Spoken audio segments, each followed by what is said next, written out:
Wow, dynamic visionary. That's a lot to live up to.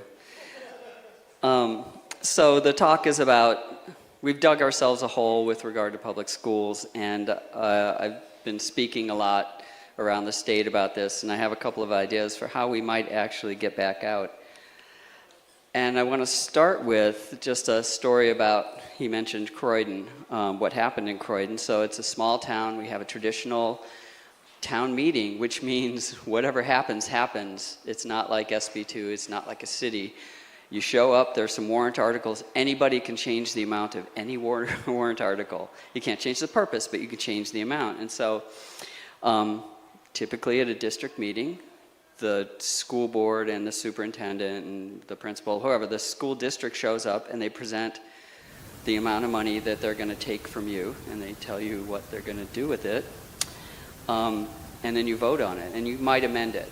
And normally the amendments would be very small things like, oh, you know, could we have a 2% raise instead of a 3% raise for the teachers, which really amounts to nothing in a nearly $2 million budget. So if you have heard about this meeting, there's a lot of stuff you might have heard. For instance, you might have heard that there was a freak blizzard that kept people from attending. And we live in the internet age. You can go back and look this stuff up. You go to the National Weather Service, there were 2 inches of snow, which is not even a storm in New Hampshire. That's the margin of error for a storm, right? It's nothing. There was low attendance. And this is like a low attendance or a sparsely attended meeting. It's practically like law-abiding citizens when talking about the Second Amendment. It's just become a phrase. And so again, we can go back and look this up, and in the 15 years or so that we had lived there, this was absolutely in the middle. There were around 35 people there, and it's always between 20 and 40. So if anything, it was slightly towards the high side. And of course, the room was packed with Free Staters. But again, you can go actually check who was there. There were 3 Free Staters in the room. Me, my wife Jody, chair of the school board, and one other person who shall remain unnamed. But the point is, if all the Free Staters get up and walk out, there's no change, okay? So the only thing that was different was, this particular year, there was a pamphlet. And this is available on Granite Grok if you want to read it. But it looked like this. It's very short. You can read it in a couple of minutes. And so what it did was, it was a follow-up. In the previous year, I had stood up and said at the end of the meeting, you know, every year you come in here and you tell us you're going to talk about a budget, but what you're doing is not really a budget, right? We know what a budget is. A budget is when you're given a certain amount of money, like your pension, like your salary, like your investments, and you have to deal with it. And that, you have to make choices and live with it. And a ransom, on the other hand, is when somebody comes and says, you're going to give me this much money or we're going to hurt you. And what you're doing every year is presenting us with a ransom, and I would be pleased if in future years, going forward, you would use the right word for what you're doing. And the town clerk or the district clerk found that so amusing, she put it in the minutes. So it's in there. You can go look it up a year before any of this happened, right? So that is the difference, right? This is what happens every year. It's like, give us the money or we'll take your house. So the pamphlet was based on 3 graphs, which I think everybody needs to see, because once you've seen them, you can't unsee them. So I am going to go through those very quickly. So the first graph is, there's a test at NAEP, N-A-E-P, the National Assessment of Educational Progress. And this is a test that was created in the 60s and 70s by the education establishment. And the purpose of it is, you're supposed to be able to look at the results of this test, and you can say, hey, here's how we're doing as an education establishment. So this particular test that you're looking at, these are the scores for 4th grade reading for some year, but they all look the same no matter what subject, no matter what grade, no matter what year. They all look like this. Each dot on there represents a state, and there is actually a Department of Defense thing in there. But some are doing better, some are doing worse, okay? And in this particular year, it turns out New Hampshire and Massachusetts were near the top, and they're very proud of this, okay? But as you may know from your algebra classes, if you can make things look a certain way just by zeroing in on a certain part of a scale. And when we look at the whole scale from 0 to 500, we see there's essentially no difference. All the states are doing about the same. What's different on this graph is, if you look at the horizontal axis, $7,000 to $24,000, that's along the bottom. That's the amount of money that each of those states is spending per student, okay? From 7 to 24,000. And they're getting the same results. And the really interesting part is I have the number 250 circled. And you'll notice all the scores are below 250. So it's the people who created NAEP worked pretty hard, I think, to keep you from being able to give any definitive interpretation of any score that you get. But one thing you can find widely cited is for this particular test, 250 is like a D-. It is the lowest possible passing score. All states are failing. Some states are failing a little less badly than others, and I do mean a little. And so, as a reflex, whenever I hear people say, oh, we're one of the best states for education, like, not best, least worst. Hashtag least worst. So the thing about this graph is there's a natural question that arises and is answered here, and the question is, well, how much should we be spending? And the answer is it doesn't matter. It's irrelevant. So there's a second graph, and I think a lot of you probably have seen this. This is a graph put together by the late Andrew Coulson at Cato. And even though it's Cato, right-wing crazy people, he's just using the government's numbers. He went to the Department of Education and got the numbers for spending, and he got the numbers for the NAEP scores. And what you see is the line that's going up like this is spending, and it's adjusted for inflation. So there's no sneaky inflation, oh, those are $1970 things going on. These are directly comparable. And what it says is, over the course of around half a century, we've tripled. Now it's even higher, but we tripled spending per student in schools. And if you look at the lines across going horizontally, those are NAEP scores. That's changes in achievement, and it's basically zero. There has been no change at all. I mean, sometimes it goes down, sometimes it's like a tide, it goes a little down, comes a little up, goes a little down. But there is essentially, we have gotten nothing for that extra spending. And so there's a question that this raises too, which is, well, we're spending a certain amount. How much more do we need to spend? And the answer this gives you is, we could spend all of it. We could spend all the money there is, and it wouldn't make any difference, okay? So any Monty Python fans? So you recognize these four guys, the four Yorkshiremen, where they're up. These four guys are sitting around on stage reminiscing about the good old days, right? When I had to live in a cardboard box in the middle of the street and I had to get up 2 hours before I went to bed and my dad would beat me to death every day, right? And how good things were. And I'm always reminded of this because when you talk about education, people are constantly saying, oh, well, it was different before. When I was a kid, the students paid attention and people were learning and it was great. And the thing is, this is the beauty of a longitudinal test like NAEP. It tells you, no, there were no good old days. Everything sucked in 1970, it sucks in 2025, and it sucked about the same amount every year in between, okay? So, probably for longer, but we didn't start collecting data till the 70s. So it's just an important thing to be aware of. When people talk about the good old days, I think in many cases, the people who were doing the talking had an okay time. And they thought everything was okay because it was okay for them, and they just really weren't paying attention, and now they are, and so suddenly, they're seeing this. So the third graph is my favorite.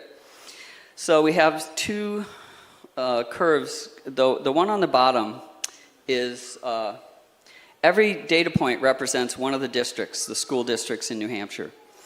And on the bottom, what we see is, again, adjusted for inflation, how much each district was spending per student before the Claremont decision in 1998. And that was the decision that exploded everything by getting the courts involved and creating just a huge mess. And the orange numbers on top are those same districts 20 years later, okay? Again, adjusted for inflation, these numbers are directly comparable. This is not a passage of time phenomenon. And what this tells you is there's one district over at the end, Waterville Valley, which is like Park Ave. It's always the most expensive, but except for that district. Before Claremont, no district was spending more than $10,000, and after Claremont, every district is spending more than $10,000. Every district in the state is now officially, in terms of spending, a rich district. And we have gotten nothing for that. Achievement hasn't. There have been no measurable gains in achievement, any way that anybody wants to measure it. And so taken together, what these graphs tell you is, if we would like to have the right conversation about education, the first thing we have to do is stop having the wrong conversation about education. And the wrong conversation about education is anything that focuses on money, okay? So any question about how much should we spend, who should we take it from, how should we dice it up, redistribute it, those are the wrong questions. And the thing is, any answer to the wrong question is the wrong answer. So if you take only one thing away from today, I hope it's this. This is not about money, and as soon as you start talking about money, you've missed it. You are never going to change anything important. So, back to the story. So, based on these graphs, these people sat and read a pamphlet, and in the pamphlet, and standing up when it came time, oh, does anybody have any amendments, whatever, I stood up and I said, yeah, and I read the first half of the pamphlet and basically said, told them about the graphs and made the argument I just made to you and said, it really doesn't matter what we spend, so we should pick a different number. I laid out some alternatives for things like charter schools, private schools in the area, and said $10,000 is clearly more than enough to educate a student. We have, if some kids move into town, we'll have around 80 kids. Let's have a budget of $800,000, and it's a budget. This is what we want to spend. It's not what you're telling us you're going to take. So is that not enough money? 10,000 people, a lot of the parents certainly said, oh, that could never be enough. You can't possibly do that. And in a little bit of irony recently, there's another, it's sort of like almost Claremont 3, this Conval case. There's a school district where there's a lawsuit saying the state number for the cost of an education isn't high enough. And the judge in the case basically came to the conclusion that the cost of an adequate education should be somewhat less than $10,000. So, I'm trying to find the right way to distribute that information around town.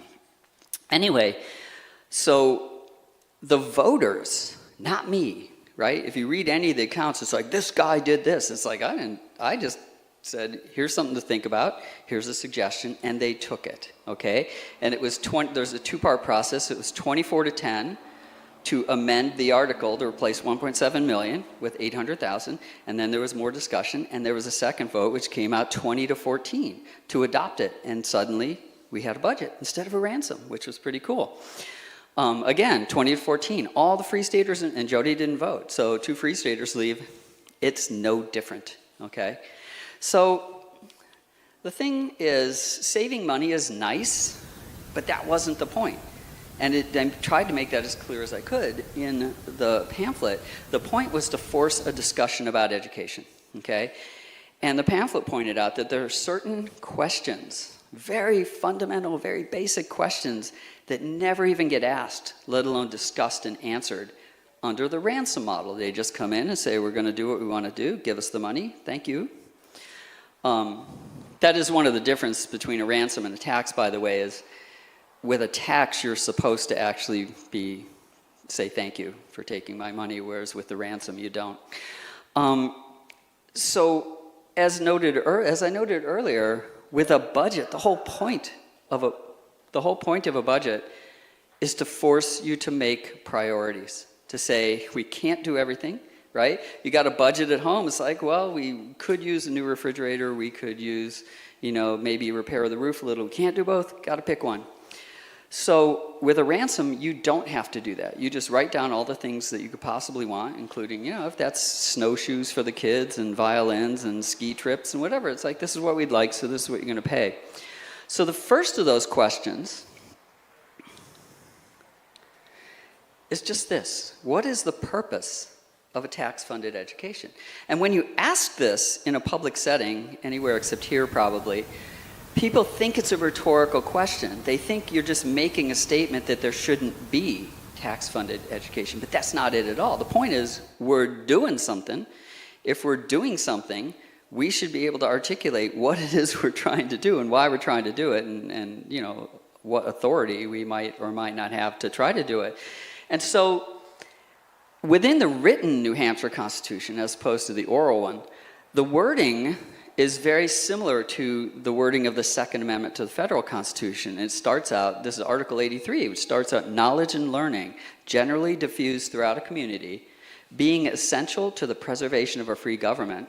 So the form of that sentence is very similar, right? That the right to keep and bear arms, a well-regulated militia, is necessary to the security of a free state.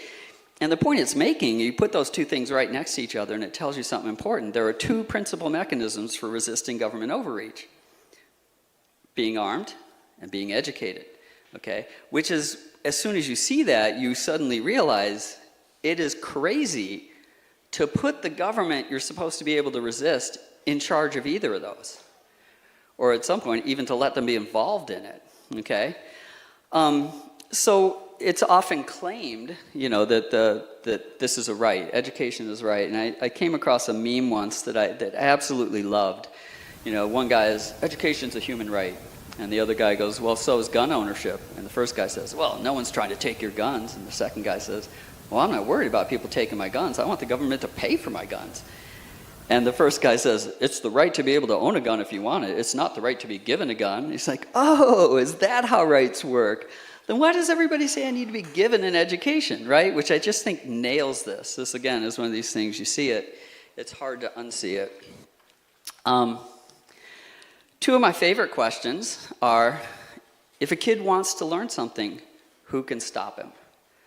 And if a kid doesn't want to learn something, who can make him, right? And if you're looking for an explanation for those graphs and the fact that nothing's changing over time, it's because we're completely ignoring these questions. You could spend as much money as you could scrounge up, and you cannot make a kid learn something he doesn't want to learn. You just can't do it. And this is especially true now, when we have pedagogy falling from the sky 24/7, and you can reach out a smartphone or a laptop and catch it, like rain. And so nobody is, now more than ever, kids who want to learn something will learn it. And mostly they need a little guidance. But the thing is, this was always true. Even Abe Lincoln, all he had was an eye shovel. That's it. And it was no connectivity, and there was only one app that you could put on it, which was to be able to write on it with coal, okay? He taught himself to read and write. He became a lawyer. He became a congressman. He became president. Say what you will about his policies, this is a guy who wanted to learn and wasn't going to let anything stand in his way.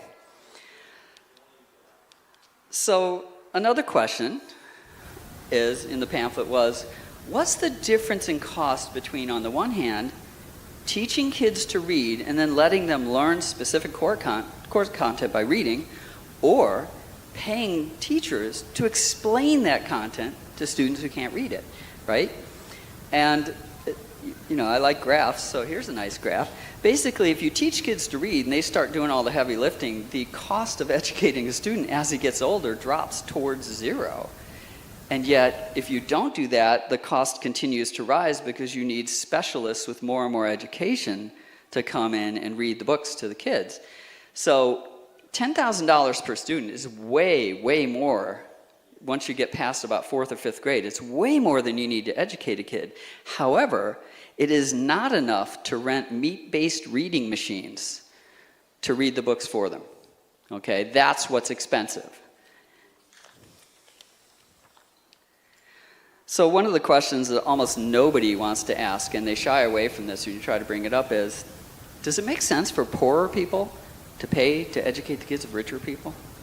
And there's a particular example from Croydon where we have one family, they own 5 properties in town, they live on a lake, they're constantly buying things like boats and going on expensive vacations. You know why?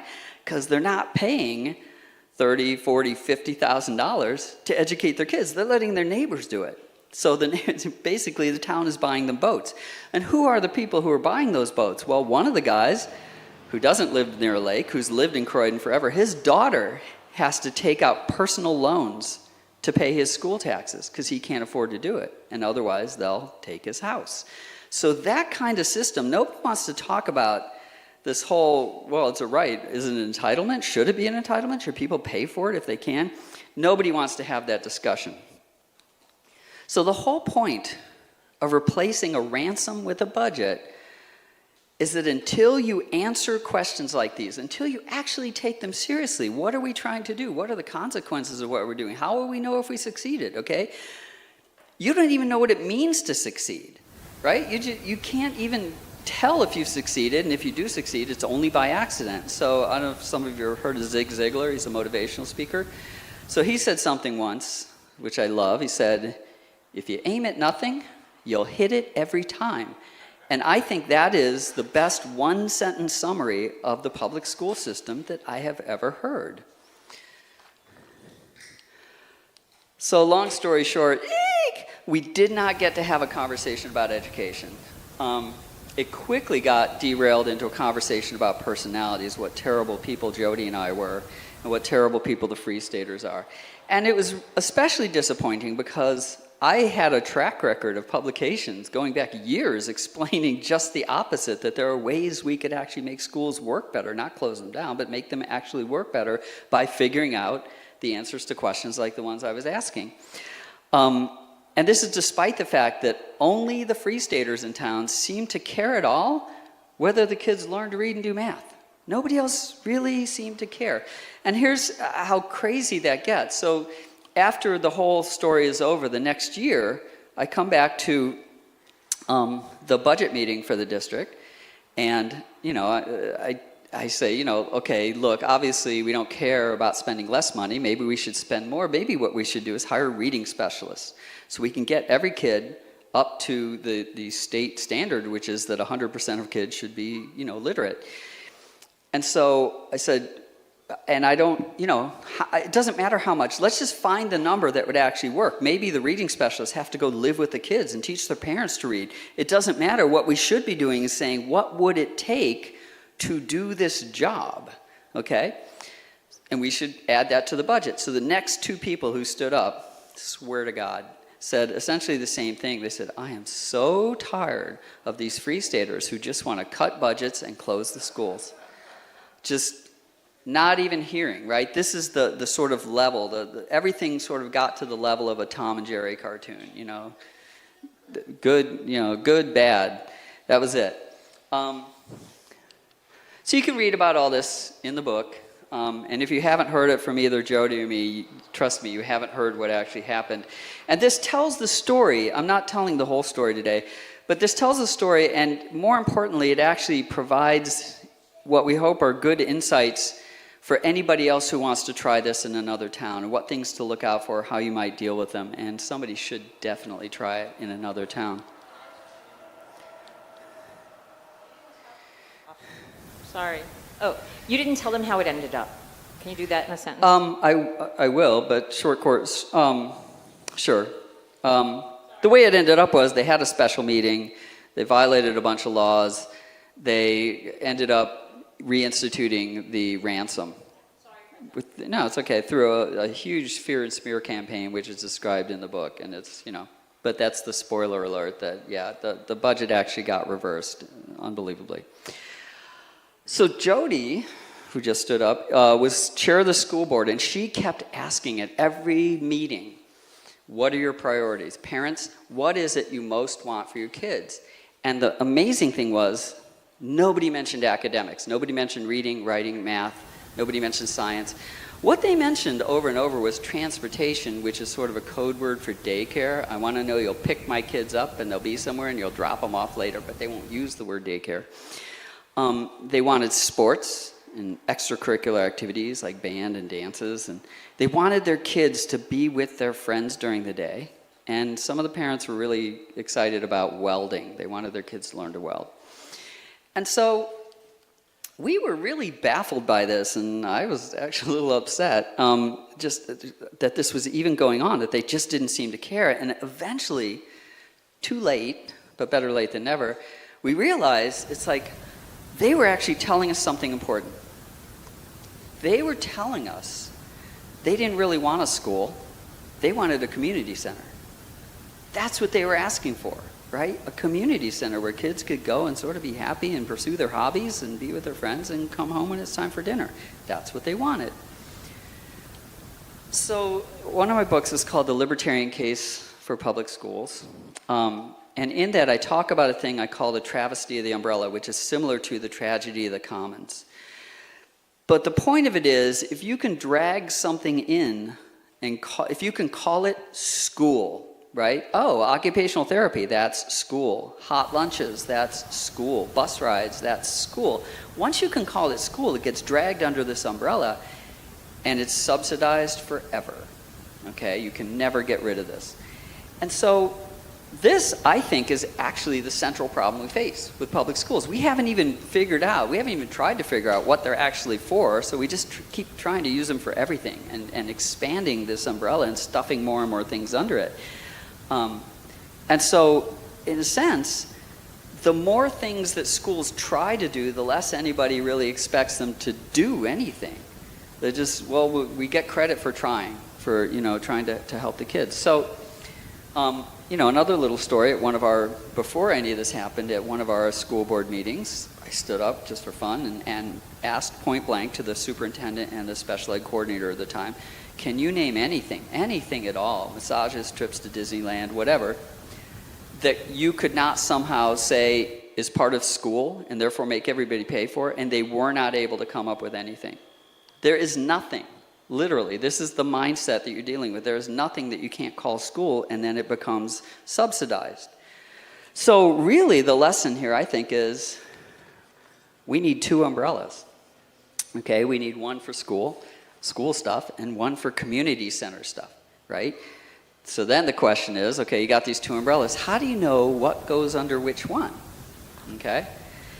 And the state Supreme Court, in pretending to be the Constitution, has actually come up with, whether I agree with it or not, it's actually a very clear and sort of defensible line that they've drawn, which is to ask this: is this knowledge, whatever you're considering, whether it's how to throw a fastball, how to play a tuba, how to speak French, how to do an integral, how to weld two pieces of metal, is this knowledge and learning necessary to participate intelligently in the American political, economic, and social systems of a free government?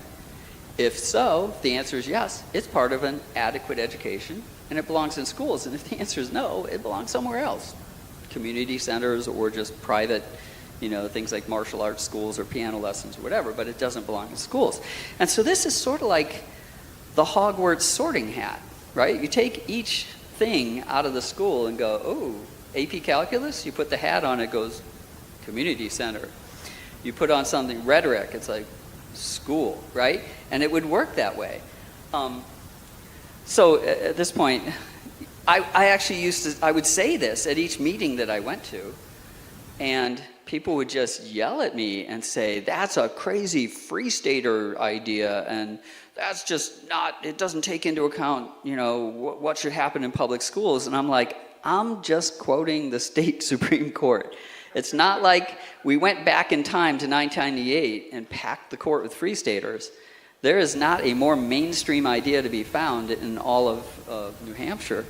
So the second thing was, after this had all been done, Jody and I were being interviewed by Boston NBC 10, right? And so one of the interviewers asked me, well, what do you think school is for? And I said, I'll give you the state Supreme Court's answer. And I quoted that.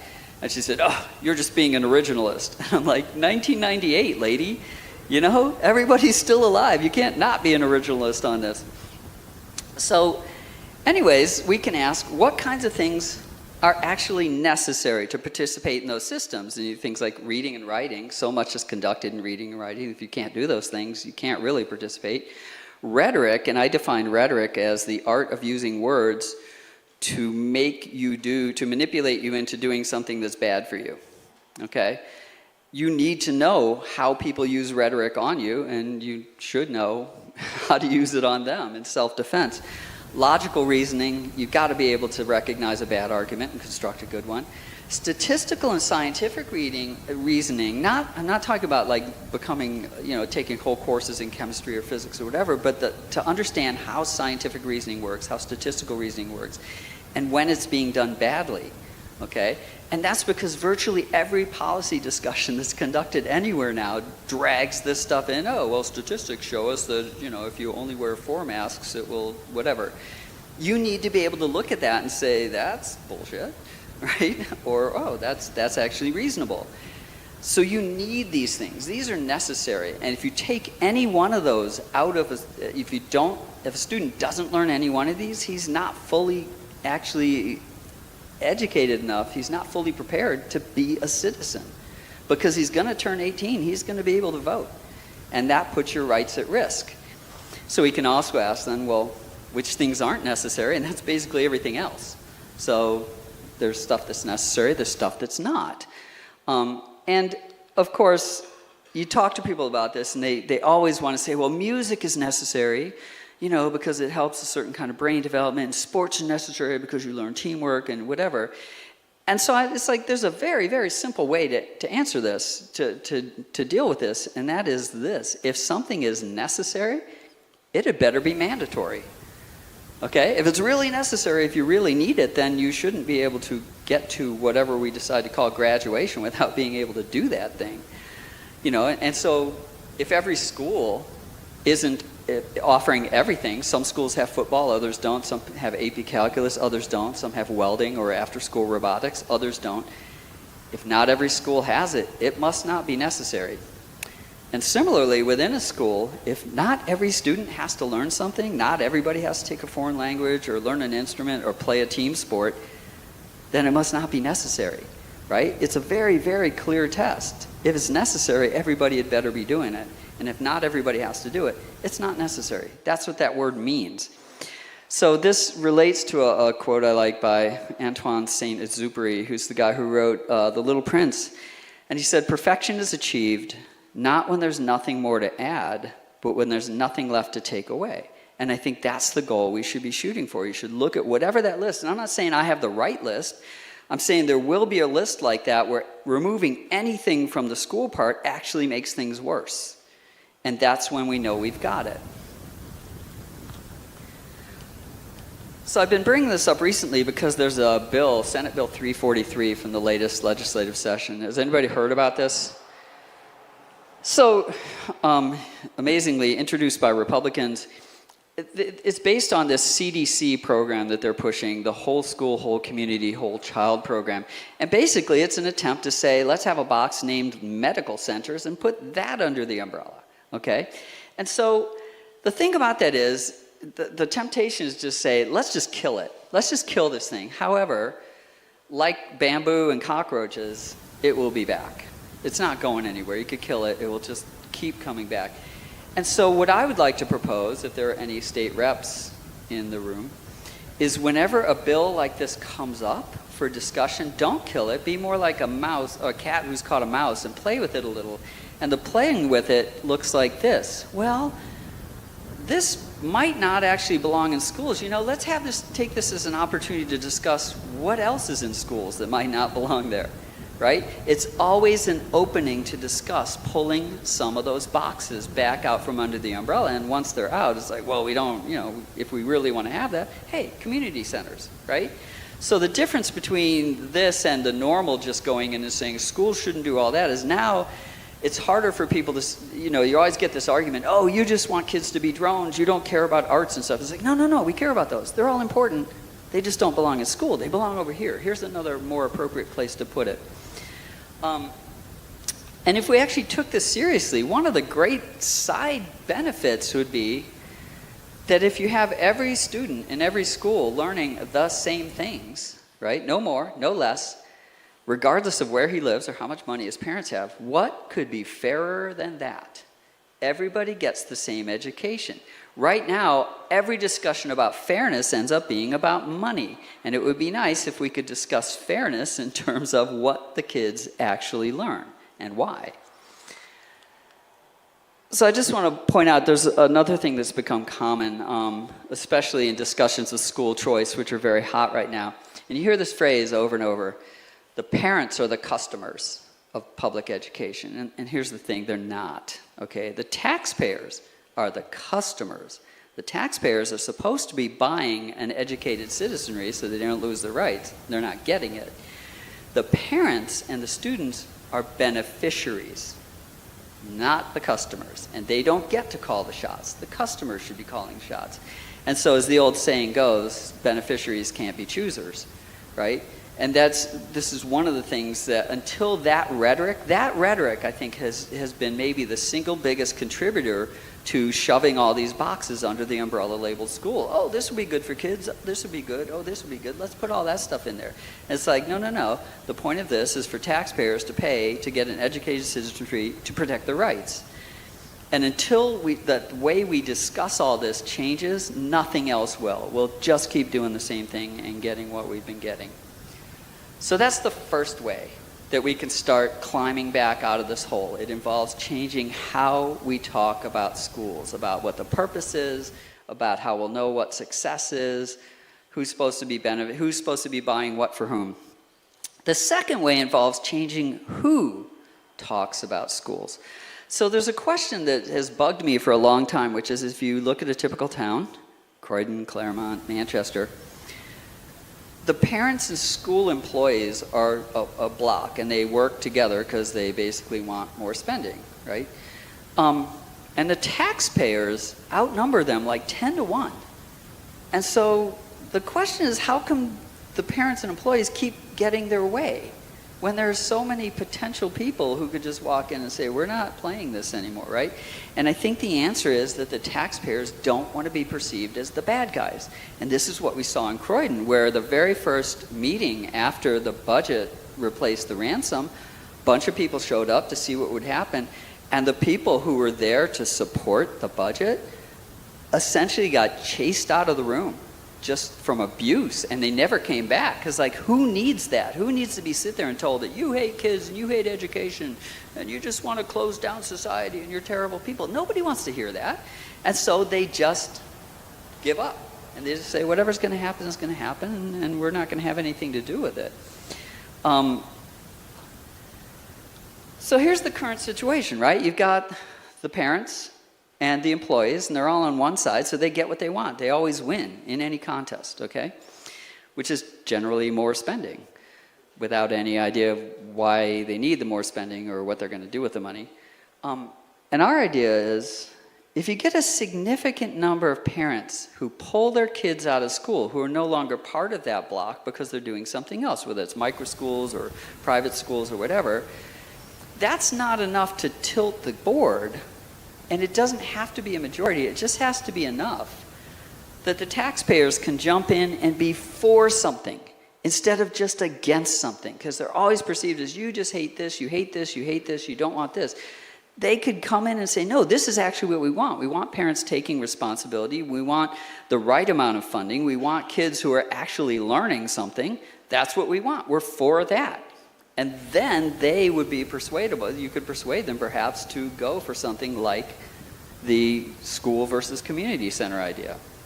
Okay? And how refreshing would that be to be able to go to a meeting as a taxpayer and say, yeah, maybe 10,000 is even too much. Maybe you need 5,000. What is it we're trying to do? We're just trying to teach them to read and write, and then they can do the rest for themselves. You can have that discussion again, which you can't have now because of the sheer amount of abuse. And it doesn't have to happen everywhere. That's the thing. This doesn't have to happen statewide. If you can get this in 1 or 2 towns, the other towns will look at that and go, yeah, I'd like to drop my property taxes by 90% too. So the question is, how do you get that to happen, right? So COVID kind of got the ball rolling, and as much as suffering as that caused, that is one of the silver linings of COVID, is that parents started looking behind the curtain and saying, oh my God, that's what's been going on? My kids deserve better. I'm going to pull them out. And so there was a very significant increase in homeschooling, home education, right? So a lot of parents did it, but not enough yet. So to my surprise, I'm just trying to embrace it.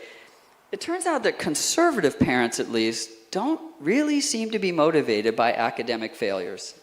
They seem to just expect that their kids aren't going to learn to read and do math, and that's just the way the world is. And, you know, as our superintendent once put it, maybe they're excelling at extracurricular activities. Everything's fine.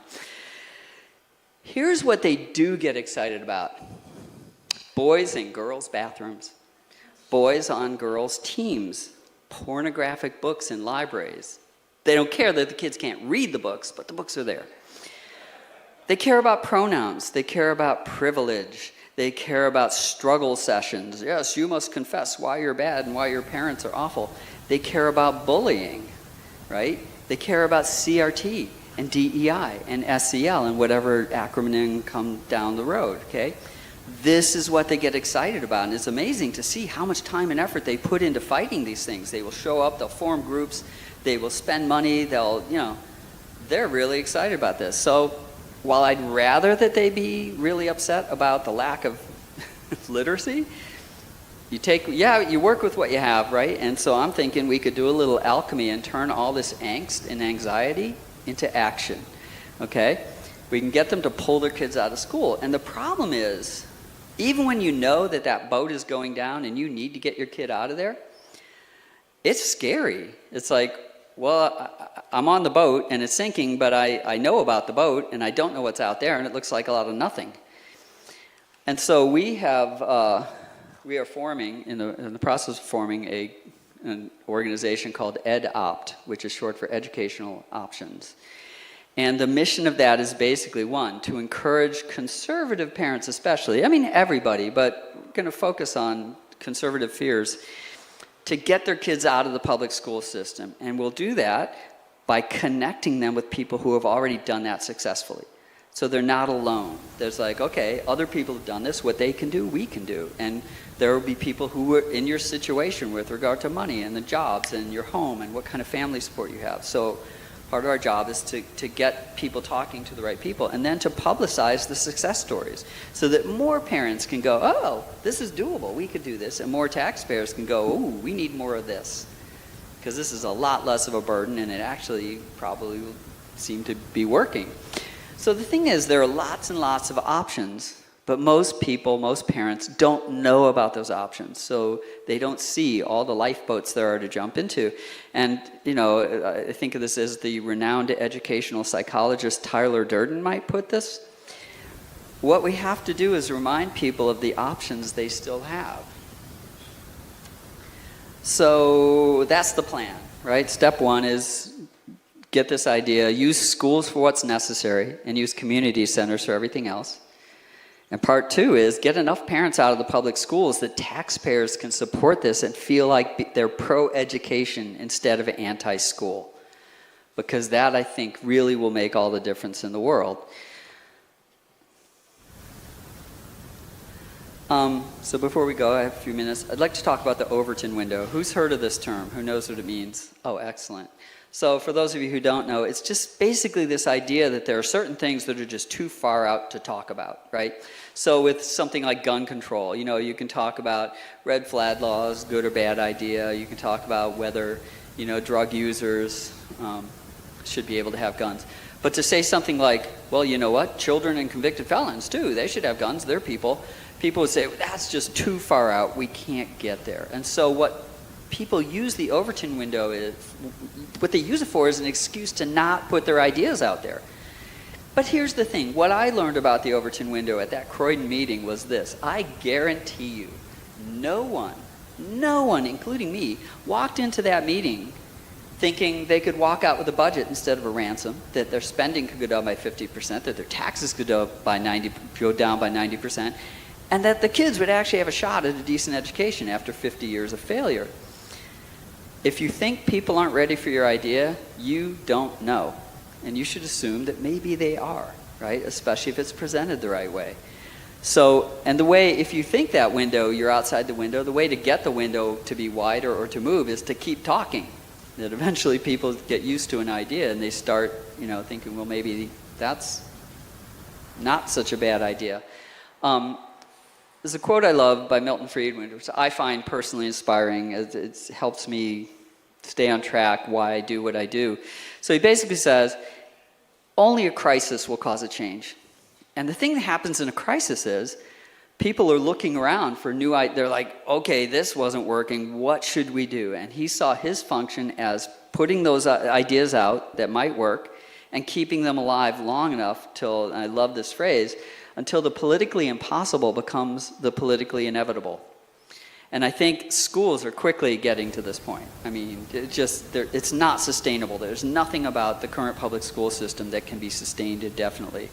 And I think these ideas that I'm trying to spread today, putting little memes in your heads, I I think these are the kinds of things that need to be around so people can go, what did we do wrong? What might we do differently? And so at this point, I usually think the audience will be divided into three people. There's a group of you who think I'm just crazy, and there's a group of you who think I'm not being crazy enough. Good for you guys. And I think the largest group is people who will listen to this and go, that's probably right, but it will never fly. We'll never get it enacted into legislation. A governor will never sign this. This is just too radical. It won't work. And for those people, I would like to end with a very brief history of constitutional carry in the United States. How many of you were alive in the 70s? Okay, so if you think back, the idea in the 70s that you could just strap on a gun and walk around without asking anybody's permission was insane, right? And now, 50 years later, it's the law in 29 states. More than half the states have basically agreed that, like, you have a right to do this and we have no right to stop you. We have no power to stop you. And so how did this happen, right? That's a fascinating question. How do we get from there to here? And I think the answer is, over time, we changed the question that everybody was asking. The question back in 1970 was, well, who are you to carry a gun? And the question now is, who are you to tell me I can't carry a gun, right? And that happened because people kept talking about it. And so I think this is exactly what needs to happen for education. I hope it doesn't take 50 years, although that didn't take 50 years. We got to, back in the 2000s, I think we were already to shall issue permits, so we were already making great progress. But right now the question is always, what else can we use schools for, right? And the question needs to be, how can we make schools schools again? So that's my plan. Thank you. I guess we have time for questions.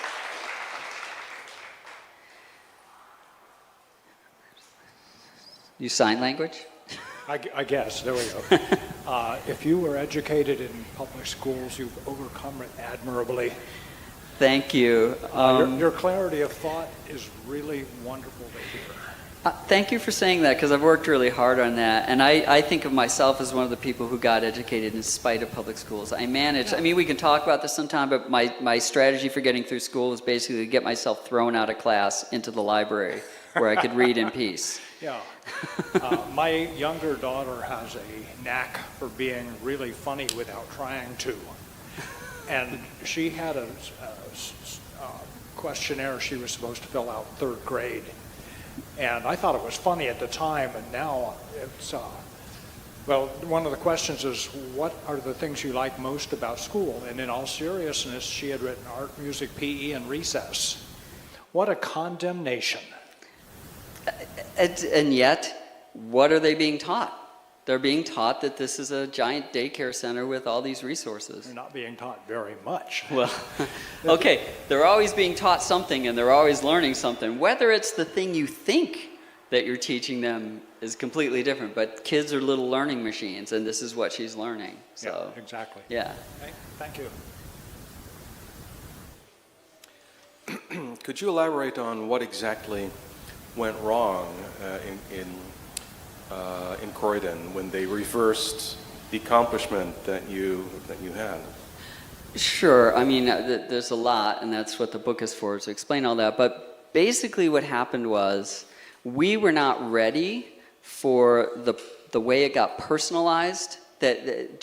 So one example is I did a 2-hour interview with NHPR. We sat down and we had a long discussion about schools and what works and what doesn't and how we should change how we think about them and so on. 2 hours.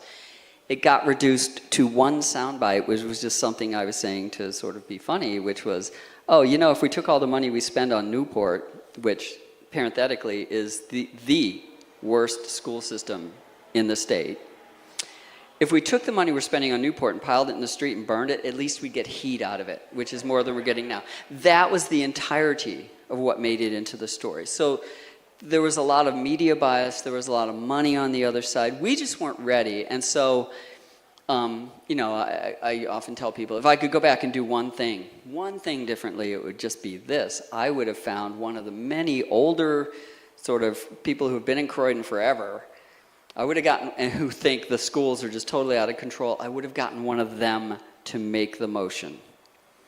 Because then it would be much harder to just vilify them as being outsiders or radicals or crazy people. It's like, no, I'm just like you. I've been here forever and I've seen what's going on and we need to do something. And maybe we should be less afraid of trying something that might work than continuing to do something that we know won't work because it hasn't worked for 50 years. So those are I think the main things. So what happened though was really that we were not prepared, didn't have the resources to answer a lot of the crazy things that people were being told and apparently believed. Like I mentioned one, which maybe I mentioned it, about people were being told, oh, the value of your house will go down if we keep this budget. And it's like, really? Show of hands, how many people would like to live in a town where your school taxes are $300? Okay, people were told that taxes would somehow go up because they kept citing a previous thing that had nothing to do with this. And it's like, they're no matter what happens, they'll never get near what they were now, what they were last year, or what they are now. But we didn't counter it. And so the second thing I could do is I would have just had a couple of meetings where I just said, look, come and talk to us about this. We'll have a discussion about it. We didn't do that because I think we really didn't think they would get the numbers. And also there was a huge thing about where the Secretary of State and the Attorney General completely subverted the law in favor of adding people to the rolls, which was clearly illegal, but they literally, I'm quoting, said, oh, that part of the law, you can ignore it. Okay, it's one of the most insane things I've ever heard, but those are some of the things that happened. So basically, everybody piled on and made it about these terrible people who were trying to destroy public schools and society in general. And so what we learned was, we were going to do it again, if you want to try this somewhere else, you need to have a narrative. They're going to bring up sad stories. Oh, these kids have been together, but they're going to have to graduate from different schools. It's like, okay, here's the kid who basically went through school 12 years, had an opportunity cost, now can't read or write, and basically has no job options and is just, neck deep in shit. So that's what people understand. And we were trying to use exclusive, like, here's the logic of the situation, A, therefore B, therefore C. And they were just like, look, this guy's good, his feelings are going to be hurt. And it was amazing how well that worked. So that, in a nutshell, that's what went wrong. It became about personalities and not at all about education. So that's the thing that needs to be avoided. Does that answer your question? Okay. Okay, yeah. Could you expound a little bit on the Claremont decision and the effects of that? Yeah, so the Claremont decision was about whether there were towns, Claremont was a town, and there were other towns, cities that joined it. And what they were claiming was that they were not able to get enough money for their students. And so they were saying, we need money from the state. The state should step in. And Andrew Valinsky managed to get the Supreme Court to take Article 83 of the state constitution and turn it completely on its head. The short version of that is, it actually says that you have to treat seminaries and public schools the same way. You have to cherish them, whatever that means. Nobody's ever said. And it says that you have an inherent and essential right to competition, free and fair competition in the trades and industries, and it's the state's job to protect you from monopolies that would actually hinder that. So what the state Supreme Court was convinced to say is, well, we need to set up a monopoly to fund, operate, and regulate public schools to destroy competition in education. So it's the kind of thing I like to say, a fifth grader who hasn't been to public school could read that and see that those are just 180 degrees apart, but constitutional scholars and judges and legislators are somehow not able to see this.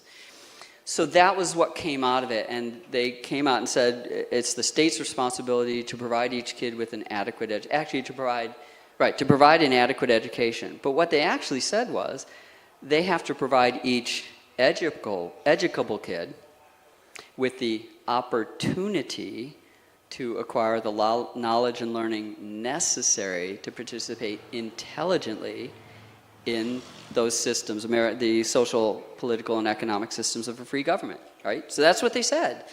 And what happened was they threw it to the legislature, who then threw it to the Department of Education and said, make up a bunch of rules and pick a number. So the number they picked, and it's so ridiculous. The idea was, we'll give every district the same amount of money, roughly $3,700 per student. That's what we'll do. And the idea was, like, that's your money. That's what you're going to use now. And what every district did was they just added it on to what they were doing. And of course, didn't get any results, any benefits. So suddenly, you know, all the school budgets went up. And what? Is this going to magically come on? Yay. That amount was the amount that was being spent per Right. student. Right. It was back in it was 98. roughly the average. If they had done it today, it would be around $5,000. And say that's what it costs to educate a student. So that then, the way it was supposed to be done, and this is the kind of thing, I mean, people in the Department of Education don't understand this, and it's amazing to hear some of the things they say. But the way it was supposed to work was, and the way it originally did work was, they said, we will put in order to provide $5,000 per student for the number of students, we will put a $2 per $1,000 tax on all real estate. And the town will collect it, and the town will then send it to the state and will redistribute it. So everybody gets the same amount per student. And within a couple of years, the donor towns, the towns that were actually paying out all the money and not getting anything back, said, enough of this. And they got enough legislators to change it. So now what happens is the money stays inside the town. It never leaves the town. And if you have an excess of what you're supposed to get from the state, you just use it to lower your other tax bills. And the towns that can't collect enough, they get money from a state education trust fund. So again, all of this stuff is incredibly important if you're trying to understand things like, oh, we'll give kids EFAs and the money will follow the kid. It doesn't. No money follows anybody anywhere, you know? So you literally have all these people who are claiming that things will happen when they can't happen, and they won't happen, and they have no basis in reality. So that was too long an answer, but basically what they said was that it's the state's responsibility. Here's how much it will cost, and we will collect the money and give it to everybody, and then it'll be fair. So that was what they were trying to do, and it, as almost everything where you try to redistribute wealth happens, it just completely blew up and turned into something almost the opposite of what was intended. Yes. Okay. Excuse me. Kind of off the wall question. I know cortisol is a stress hormone that our body uses to wake up in the morning. And there's an NIH study that shows that when kids are sent off to daycare, their cortisol levels remained elevated throughout the day. And if they hadn't have gone to daycare, they would have not had as much of the stress hormone. Okay. And cortisol is correlated with suppressing the immune function, stunting of organ growth, less gray matter, lower IQ, so on and so forth. So I guess the question is, are we really educating our kids, or are we actively harming them? I mean, you know, first of all, as soon as somebody says NIH study, right, it's like, okay, it's immediately suspect. So even if I believe it, even if I take that, I would then say, well, what if I send them to daycare at grandma's house? What if I send them to daycare at summer camp? I don't know. I don't think anybody probably knows what they actually even mean by daycare. So or they had something specific in mind where you're put in the care of strangers for some amount of time. But there's a lot of difference in how daycares work. And probably, maybe for some kids, they go there and they're so happy their cortisol just drops and they're doing better. Who knows? But this is, you know, kids are not statistics. That's really the answer to any study like that. Kids are not statistics, they're kids. And every kid will react differently to whatever situation you put them in. So to say, well, I did this with, 20 kids and 14 of them had this reaction. Well, what about the other 6? What happened to them, right? Maybe they had the opposite reaction. So my short answer, though, would be to any question like, are we educating our kids, is let's have a discussion about what it would mean to educate a kid. Because nobody's talking about that, right? What is our goal here? What are we trying to... How would you tell if a kid was educated, right? Nobody's asking that question. We have some tests that we've developed, but if you're developing, say, software, you write the tests first. You know, you don't sit down and make the program and then go, how should we test it? Let's make up some tests. You write the test first, and you have a very, very clear examples of how it should behave in certain situations and what it means to succeed. And that is completely missing from public schools. We have no idea what it is. Again, Zig Ziglar, right? We're aiming at nothing, we're hitting it every year, okay? So in that sense, great, we're getting just what we're aiming for, which is nothing. So. Just a word. So Ian has written 15 books, and I'm selling them at Bare Minimum Books, which is pretty much right over there, one aisle up in Agora Valley, RV26. So I wanted to plug that, and it's bareminimumbooks.com. All the books that he's written are here. I'm the publisher and the marketer, apparently, of Ian's books. So I invite you to come by, and there's plenty of time now to talk to Ian one-on-one. Yeah. He'll be here all day. He can sign your books, and he might come back Thursday. So that's amazing. But I think we were also told that there's nothing until 2 o'clock, so anybody who has questions, I mean, let's have a discussion. So as a parent, is it best to send your kids to schools in New Hampshire or Florida or Arizona? How do you compare these things? What's your goal? I mean, what is it you want for your kids? You know? I mean, and should you send them to school at all? I would mostly say you should. If you did decide to send them to school, what would be the best I wouldn't place? send my kid to a As school. a libertarian. As a libertarian, I wouldn't. If you want your kids to become well-educated and well-rounded. If I wanted them to become educated and well-rounded, what I would not do is send them to an environment where they're limited to hanging around with kids their own age, which is not how the world works, and where they are under the care of people who have never really had to do anything successful or well-rounded in the world. I think it's completely the wrong environment, right? So one of my books is called Barefoot Learning, and it's about my going through a process when I was having trouble with my feet, and what I eventually learned was that it's not so much that you have to add things, you have to stop doing certain things, and you have to let feet be feet. And what it means to let feet be feet, spoiler, is they are supposed to absorb energy and then re-release it. And anything you do, which is like every shoe ever made, except for, 99% of all shoes actually prevent your foot from doing that. So you can add padding, you can add stabilization, you can add this stuff, but you're never addressing the problem, okay? And so you just keep spending more and more money until you essentially do the equivalent of going barefoot. So the analogy that I make, though, is the same thing happens in schools, okay? If you look at what kids are imitation machines.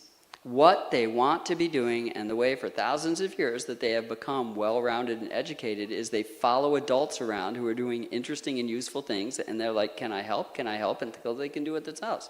That's what kids do. There's nothing like that in a school. A school is the opposite of that. They're not really doing anything most of the time, and certainly when they are doing things, they're not interesting or useful, right? So you're actually training them out of the natural mechanisms that they would use. So my answer would always be, put kids in situations where they can be kids, because kids are experts at learning, right? Any kid, again, these two questions. If a kid wants to learn something, who can stop him, And I think one of the things that's been amazing to me in dealing with little kids is how often, like, you're doing something that seems like a chore, like I have to cut up these carrots or I have to sweep the house, and you're like, can I help? Can I help? Can I pour the flour in? Can I do this? And it's like, they're telling you something. They're telling you, I see you doing something interesting and useful, and I want to do it too, okay? And if you just extend that to the rest of their lives, basically what they should be doing is finding people who are doing things that are interesting and useful and saying, can I help you with that? Can you teach me that? And that is not what happens in schools, even the best schools. Now, having said that, if you want your kid to be a doctor, send him to Exeter, send him to the best private school you can find that will give him a preparation for getting into a good college where he can then get into medical school or a good law school or whatever. If that is your goal, that's probably the safest, most well-trodden, tried and true path. If you want your kid to actually be whoever he is, then you should stay the hell away from that. So the short answer again, I wouldn't send my kid to any school. Okay. Does that mean you'd rather not answer my question? I'm happy with that, but... So you're not happy with that. So, well, let me rephrase it maybe. Okay. Which is worst? Is it Texas? I'm sorry, is it Arizona or Florida or New Hampshire? Which is, if you rank these three states, which is the better one, which is the worst? New Hampshire always scores near the top in terms of standardized tests. Near the top, which means it's one of the least worst states. But again, if you look at the data, there's really no significant difference. It has nothing to do with what the state is doing. It has nothing to do with what the schools are doing. It has to do with what your kid does, okay? And so your kid, if you train him, if you raise him the right way, can thrive in any school in any state. And if he hasn't had that training, he's not going to thrive anywhere, okay? So if he has learned to organize what he wants to learn, if he's learned to keep track of what he's doing and figure out when he's stuck and how to get unstuck, and he's learned to actually ask himself an interesting question and pursue it, he can do that inside a school, right? He can do it outside of a school.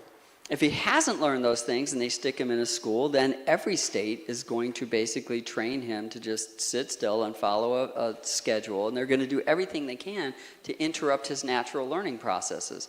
So it's not even which state is best, which state is worse. They all suck. It doesn't matter which is worse.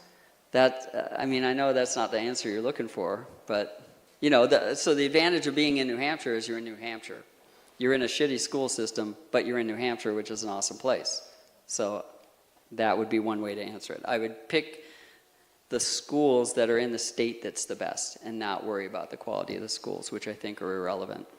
I think that's actually the lesson of that Cato graph, is that what happens in schools is basically irrelevant. The kids who want to learn are going to learn. The kids who don't want to learn aren't going to learn, and it doesn't really matter what else they're doing.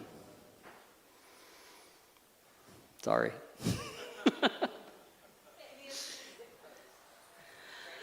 Yeah, within a state, I mean, move into a zip code with a lot of wealthy parents, and they will. But even then, they'll. What will they do? I mean, we lived in, you know, what was the name of it? Pennsylvania, Swarthmore. But no, I mean, New Hope, near New Hope. I can't even remember the name of the town.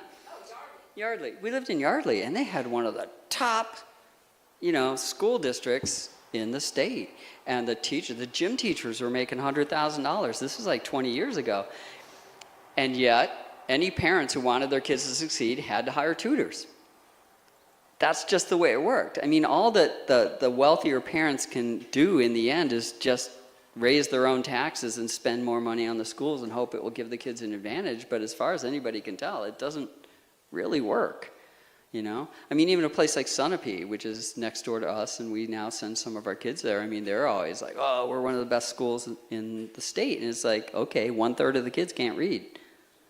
So, you know, and 1/3 of the kids are probably getting private tutoring, right? Grantham, right next door.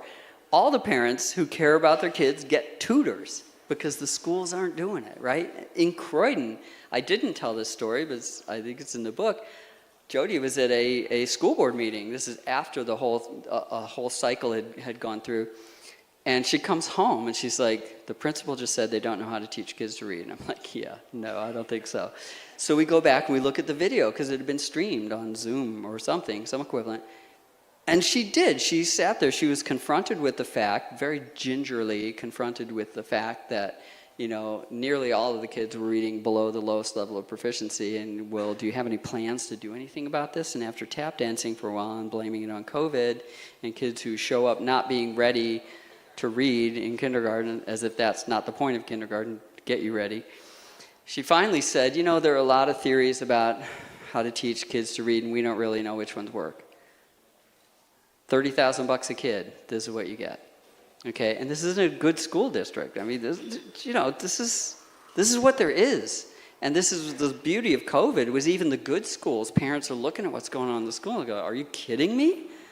Seriously? This is what you're doing in there? So yeah, again, New Hampshire's the best. Anybody else? said there a minute ago. We know that obviously every individual has different learning styles. And boys, and you can correct me if I'm wrong here, I think boys tend to be more hands-on, kinesthetic learning, and girls tend to be more rote memorization, textbook learning. And I've always believed, since I was a boy in middle school, that textbook, the style of education lended itself more towards the way that girls learn than the way that boys learn. And would you agree with that? And would you agree that because they can't find a way to help boys learn, they often go for drugs like Ritalin or other things to calm the boys down? I mean, so that would be a very painting with a very broad brush. I would note the first thing that popped in my head was, for the longest time, the sort of academic textbook preparation was to send kids to college, and most of the people going to college were boys, so apparently it was working for boys. I don't know. I think whatever it is, you might be able to find, you know, a couple of bell curves, and there's some overlap where some girls are to the right or left of some boys. I think, you know, the first thing you want to do, and this is one of the things schools, if they have a role, this is a useful role for them to play, would be, I'm not going to tell you content. The world is filled with content and people who want to stuff you full of it. What I can help you do is figure out what kind of learner you are. You know, do you like hands-on things? Some of us like, you know, I actually prefer reading the textbook first before I get in and make a bunch of mistakes. Other people are not like that. I don't think it's a boy-girl thing. I think it has more to do with temperament and whether you're an introvert or an extrovert, and whether, you know, how comfortable you are making mistakes and screwing things up, and what the cost of those mistakes are, right? So I think that's too much of a generalization. I think there are lots of other reasons why they're medicating kids, and I think that's more convenience than anything. It's just, you're putting kids in a situation where, what was it, Hunter Thompson once said, you know, they always wanted him to say, you shouldn't take drugs. He's like, I have to tell you, based on my own life, I have to recommend it, you know? And so, you know, in some sense, if somebody puts you in the equivalent of a prison, it's, you know, it's, I mean, you can think of school as intermittent incarceration, which is similar to intermittent fasting, right? We incarcerate you during the day and then you can go play at night. If you're doing that and you're putting kids in that situation, for a lot of those kids, the only sensible thing to do is rebel, you know? And then you rebel, it's like, well, you know, then the sensible thing might be, you know what, go away until you're ready to learn and then come back, and we don't care how old you are. You want to start first grade at, you know, at age 15, that's okay, we don't care. That would be the sensible thing to do, but if you have to follow, you know, the model where all the kids are the same age, and we have to keep them all together, then, you know, you run out of options, and drugging them is a very convenient thing to do. So I think it's a convenience thing, not a learning style. Let me ask you one thing. Are you familiar, if you come across proximal-based learning? What based learning? Proximal-based learning. In other words, you instead of having a class full of students, you individuate the education for each student.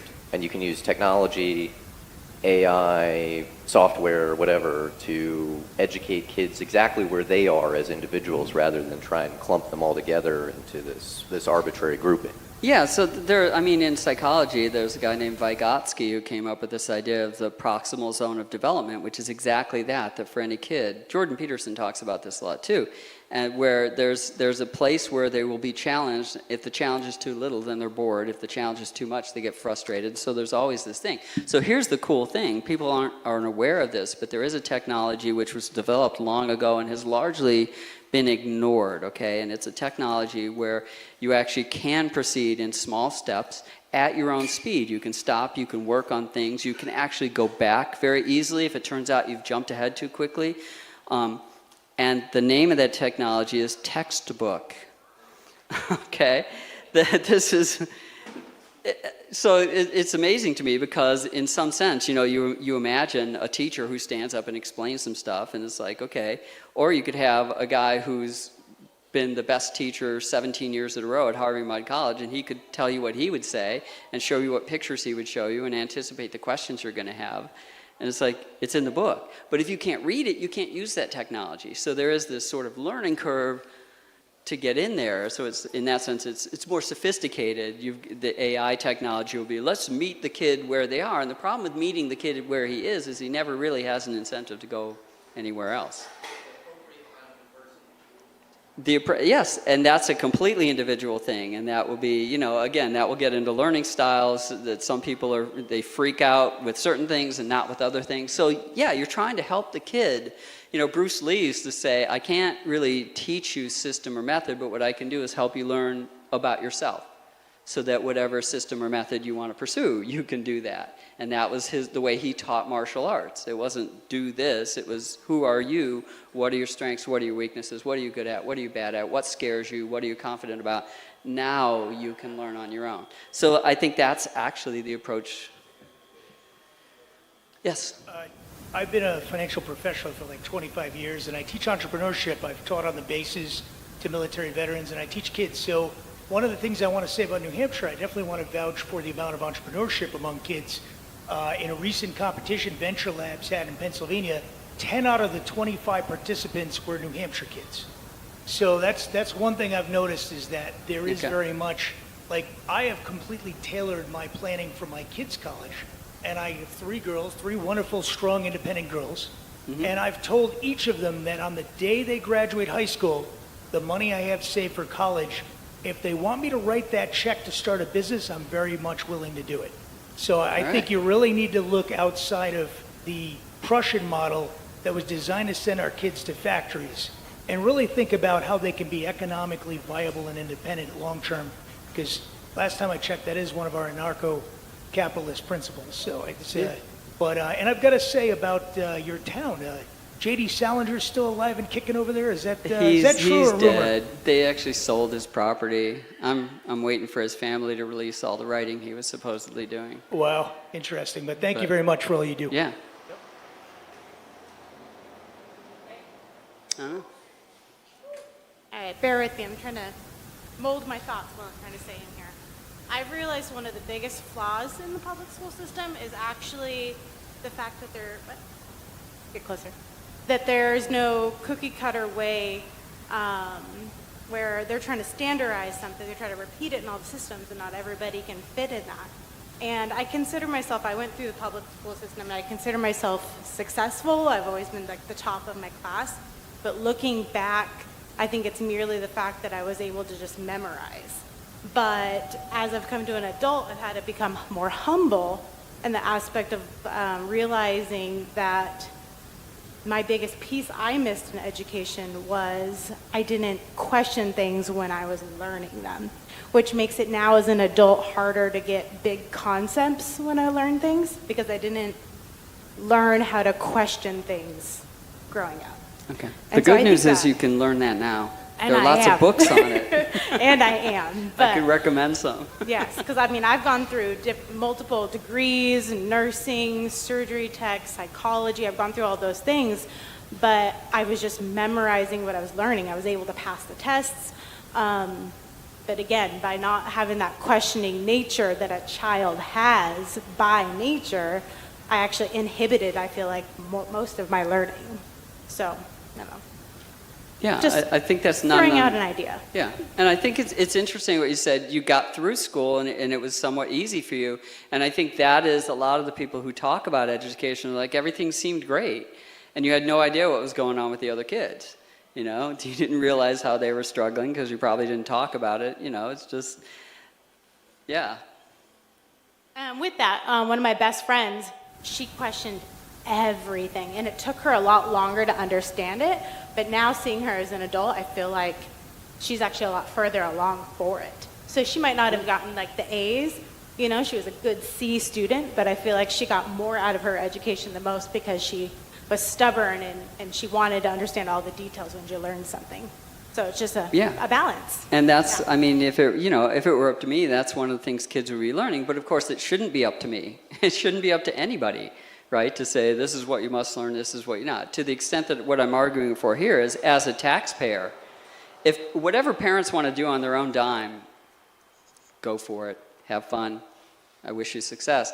If you're on my dime, there are certain things I want. And that's the only argument I'm making here, is if you're taking my money, you can only do it for a specific reason, which is to protect my rights, and here's how you would do that. Your kid wants to learn a musical instrument, he's a chess prodigy, if he wants to be a basketball player, great, go for it. I shouldn't pay for that. That's all I'm saying. I want to say thank you for coming. Everyone give Ian a round of hand.